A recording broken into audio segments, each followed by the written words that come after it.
ऐसा कुछ नहीं है, पता नहीं क्यों बोल गई। उनको सबसे ज्यादा मौका मिला है और केवल महिला पुरुष के आधार पर मौका नहीं मिलता हो। वहाँ जो मुद्दा उठाता है प्रमुखता से, जो राष्ट्रीय स्तर का मुद्दा होता है, जो भी कोई उठाता है उसको मौका दिया जाता है, महिला हो या पुरुष। इसमें जेंडर के आधार पर डिस्क्रिमिनेट नहीं कर सकती पालक। 4.5 साल आपने अकेले कहा जाता है कि विपक्षी भूमिका के निभाई थी। क्या मंत्रिमंडल में एक बड़ा पद मिलने वाला है? मैं तो सड़क छाप आदमी हूँ, सड़क पर बैठा हूँ। मंत्री बन जाऊंगा तब भी सड़क पर बैठा रहूंगा। रायन सिंह राठौड़ जी ने कहा कि जयचंद के खिलाफ कार्रवाई होगी, क्या कहेंगे? अब वो तो उनको पता है कौन जयचंद है, उनको बताएंगे तो निश्चित रूप से पार्टी कार्रवाई करेगी। सर, वसुंधरा राजे शिवराज सिंह जैसे नेताओं का क्या पक्ष देखते हो आप? देखो, पहले वसुंधरा जी 2 बार मुख्यमंत्री रह गई और शिवराज जी 3 बार रह गए। अब नए चेहरों को लाए हैं। वसुंधरा जी भी जब आई थी, जो बिल्कुल नया चेहरा था, उस समय भी पार्टी के बड़े बड़े नेता ललित किशोर चतुर्वेदी, हरिशंकर भावड़ा, रणवीर कौशल, घनश्याम तिवारी जैसे चेहरे थे। लेकिन जब वसुंधरा जी को तय किया तो मुख्यमंत्री बनी। जैसे देश में नए चेहरे की आवश्यकता है और मुख्यमंत्री बनी और अब मुख्यमंत्री भजन लाल जी बन गए तो उन्होंने भी स्वीकार किया, पूरी पार्टी ने किया, हमने भी किया। आपको क्या लगता है सर, आपने नए चेहरे की बात की, तो क्या कांग्रेस अगर टाइम पे चेहरा चेंज कर लेती तो सरकार हो सकती थी, या जो बदलाव है वो ले बेटा कांग्रेस कुछ भी कर लेती तो सत्ता में नहीं आने वाली, क्योंकि चरम पर भ्रष्टाचार था, कानून की स्थिति बहुत बिगड़ी हुई थी, तुष्टीकरण जबरदस्त था और भ्रष्टाचार। गणपति प्लाजा में पैसे मिल रहे हैं, जहां हाथ डालो वहीं रिश्वत। हर पेपर लीक हुआ है, इसलिए अब की बार युवाओं ने बढ़ चढ़ कर बीजेपी को वोट दिया है। पेपर लीक, हर पेपर, सब इंस्पेक्टर का भी हुआ, आरएस का भी हुआ, रीट का भी हुआ, सेकंड ग्रेड टीचर का भी। ये देखो इतनी फौरी कार्रवाई की हमारी सरकार ने। अब SIT उन मगरमच्छों को सिलेक्ट करेगी, वो जेल के सीट में भेजेगी जो बच गए। बड़ा मुद्दा है, 4.5 साल लगातार घूम रही है। क्या अब लगता है कि फैसला होगा या बात? ERCP हमारे क्षेत्र की लाइफलाइन है। माननीय मुख्यमंत्री जी को मैं मिलूंगा, उनसे कहूंगा इसको गति पकड़ाई जाए। वसुंधरा जी आप बराबर से हो गया, अब आप मिलके राजस्थान में क्या नया? वसुंधरा जी तो मुख्यमंत्री रह चुकी है, मैं तो नहीं रहा, तो बराबर से कहाँ हो गया? नेता प्रतिपक्ष बात है तो आपको क्या लगता है कि नेता प्रतिपक्ष को बनाया जाना चाहिए? मेरी समझ में तो सचिन पायलट को प्रतिपक्ष का नेता बनाया जाना चाहिए। क्यों लगता है ऐसा कि आपने 4 साल मेहनत की थी, क्या वैसे वो मेहनत करेंगे? मैं यूँ नहीं, उनका हिस्ट्री चेहरा PCC चीफ रहे हैं और 2 बार सांसद रहे हैं और हमारा लगाव, क्योंकि हमारे इलाके का आदमी तो लीड ऑफ द अपोजिशन हमारे इलाके का हो तो सरकार से मिलकर कुछ ज़्यादा काम करें। 25 सीट दे दो तो आपको क्या पता मुख्यमंत्री बना? ऐसा नहीं है, हमारे परफॉर्मेंस सब मिलके करते हैं।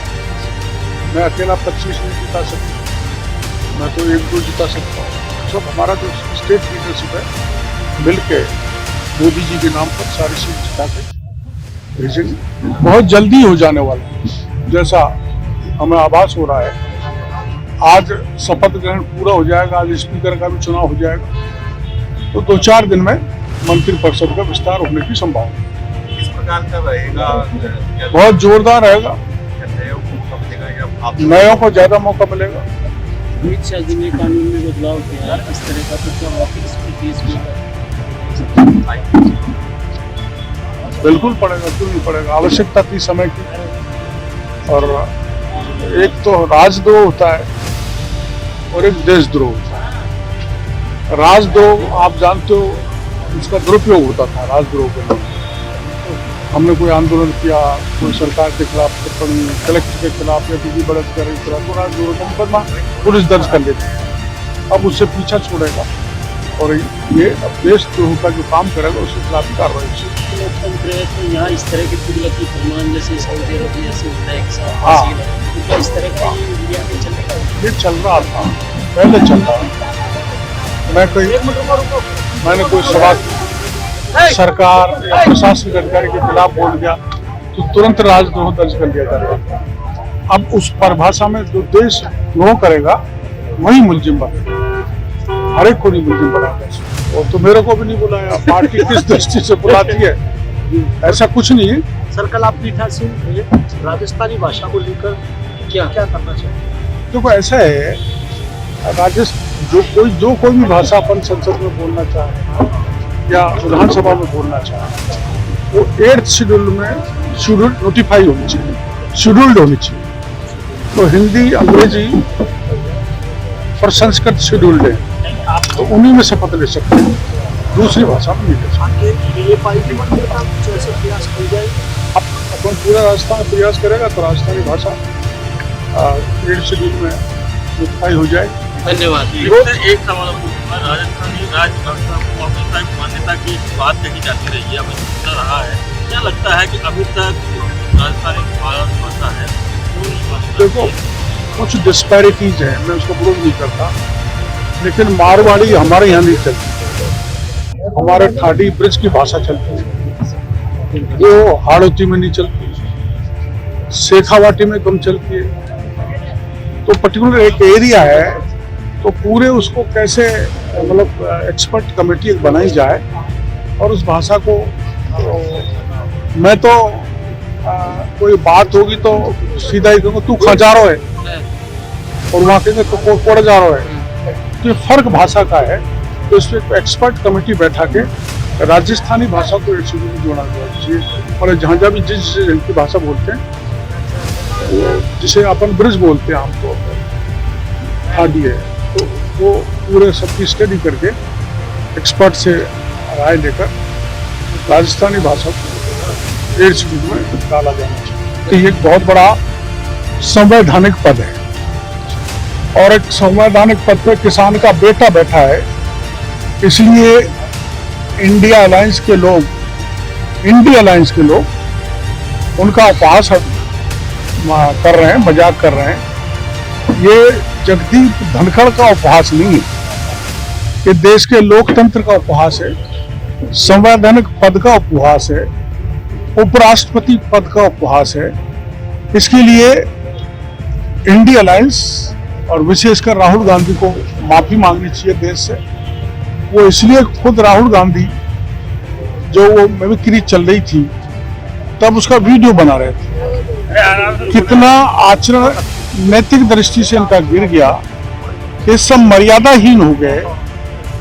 मर्यादा में रह के विरोध करना तो जायज है, लेकिन आप मर्यादाहीन होकर संवैधानिक पद जो उपराष्ट्रपति का है उसका मजाक बनाएं, क्रूर मजाक करें, ये देश बर्दाश्त करने वाला नहीं।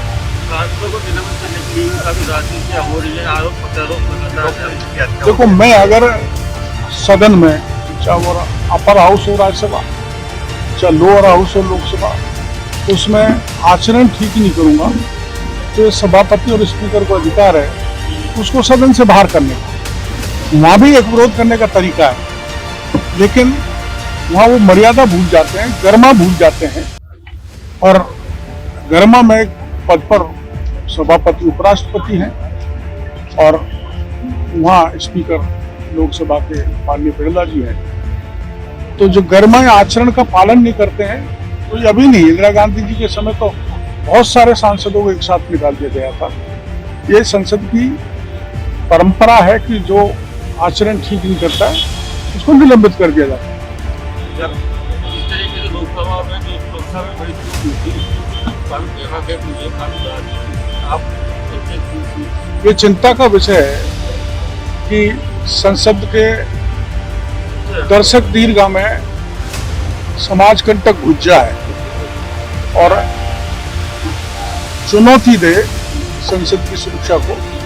उसकी जांच चल रही है, गिरफ्तार भी हो गए हैं और उनको कठोरतम सजा दिलाने के लिए सरकार कटिबद्ध है।